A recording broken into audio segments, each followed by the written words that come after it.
Welcome to my channel. Kita akan membahas materi mengenai perintah SQL dalam basis data. Assalamualaikum warahmatullahi wabarakatuh.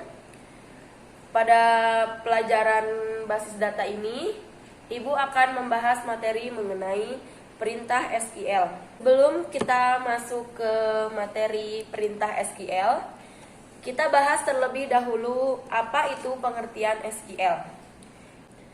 Sebelum kita membahas mengenai materi perintah SQL, terlebih dahulu Ibu akan menjelaskan mengenai pengertian SQL. SQL adalah bahasa query yang dirancang untuk pengambilan informasi tertentu dari database.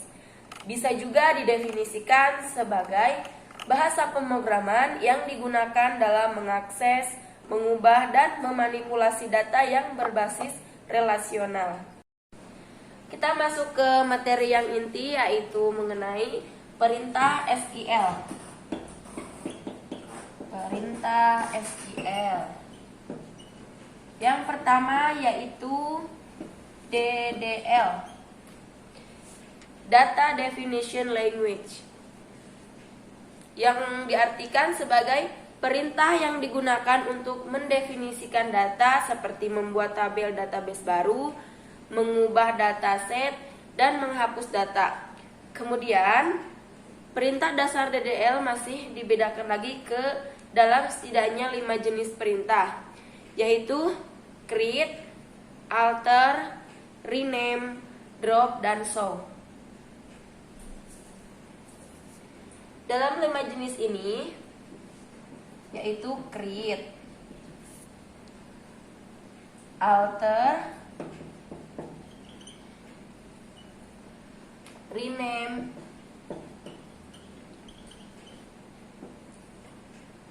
drop, dan juga show.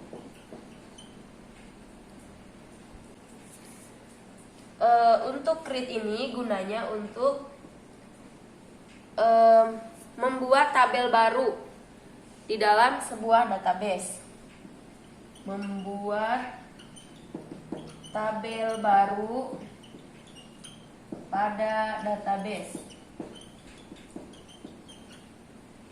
Sedangkan alter digunakan untuk mengubah struktur tabel.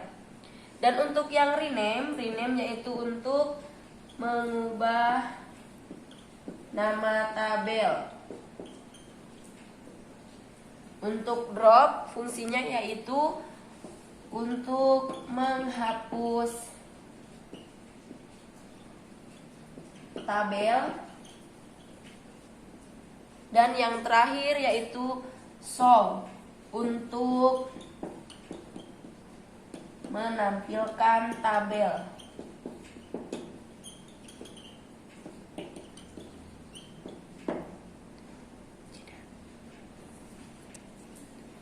Ini semua termasuk ke dalam perintah SQL DDL.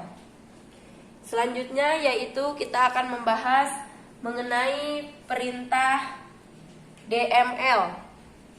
Kita hapus dulu ya. Nomor 2 yaitu DML. Apa itu DML? DML adalah Data Manipulation Language.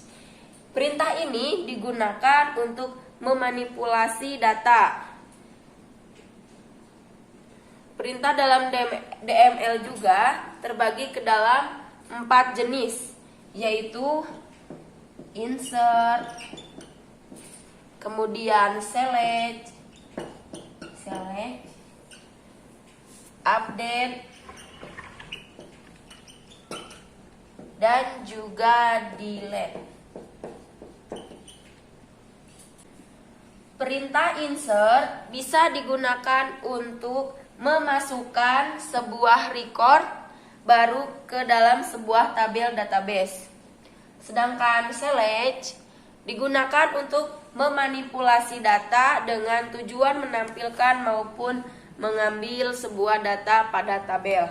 Untuk perintah update yaitu digunakan untuk melakukan pembaharuan data di sebuah tabel. Contohnya, jika kalian melakukan kesalahan dalam memasukkan sebuah record, kalian tidak perlu menghapusnya, tapi kalian bisa memperbaikinya dengan menggunakan perintah update ini. Yang terakhir yaitu delete.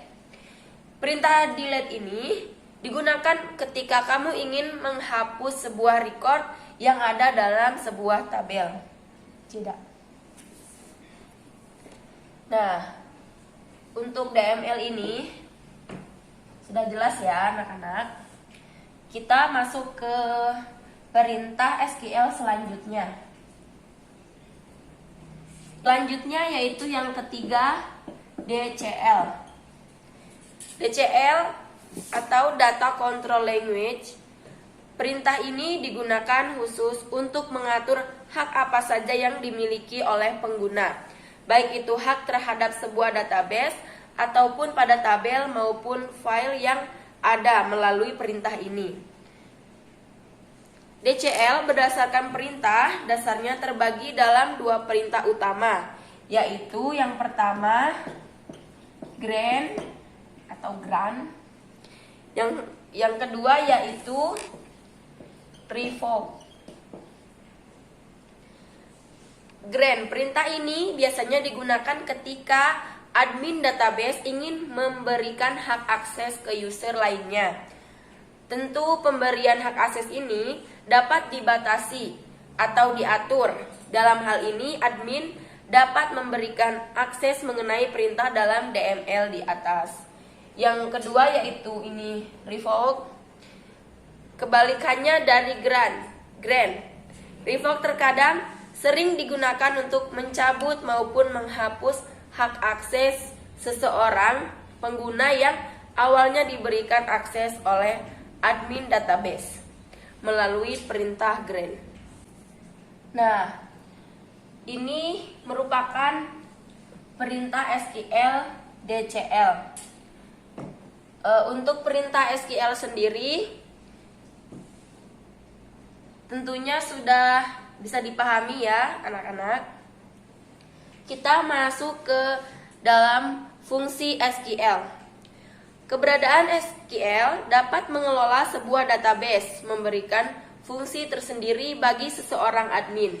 Adanya SQL dapat memungkinkan untuk mengakses maupun mengubah database. Kita pun bisa menjalankan sebuah query maupun mengambil data yang dibutuhkan, termasuk pula memperbarui atau menyiapkan data dalam database. SQL juga bisa digunakan untuk menghapus sebuah data pada database. Fungsi lainnya SQL adalah untuk membuat sebuah prosedur baru, dan ini akan tersimpan dalam sebuah database. Nah, dapat disimpulkan bahwa pengertian SQL adalah sebagai sebuah bahasa khusus yang digunakan ketika membuat maupun mengolah database dalam sebuah website. Ketika mengelola website, kamu pun perlu menggunakan layanan hosting terbaik agar keperluan website dapat berjalan dengan baik. Dan dapat disimpulkan juga bahwa terdapat 3 perintah SQL. Yang pertama yaitu DDL, yang kedua yaitu DML, dan yang ketiga DCL. Mungkin cukup sekian pertemuan kita pada hari ini. Kurang lebihnya mohon dimaafkan. Wassalamualaikum warahmatullahi wabarakatuh.